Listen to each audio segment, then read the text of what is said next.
Ако се потврдат наводите за нелегалните приклучоци во ѓавато, ќе се извести пазарен инспекторат, УЈП, јавно обвинителство, а треба да се бара одговорност и од неколку министри, сегашни и поранешни во Министерството за животна средина.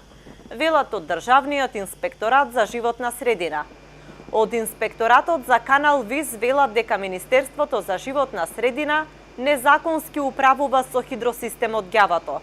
Уште пред 2 години инспекторатот дал задолжување хидросистемот да му се предаде на акционерското друштво за водостопанство, согласно законските обврски од Законот за водостопанство.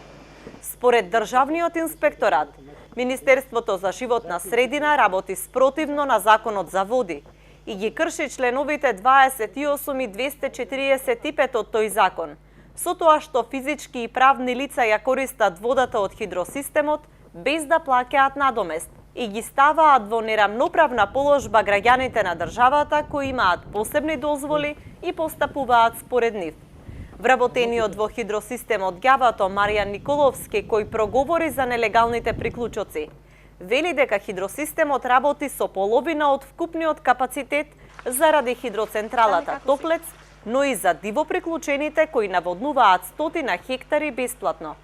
Министерството за животна средина призна дека има индиции за нелегални приклучоци и дека за електрична енергија плаќаат од 3,5 до 4 милиони денари месечно.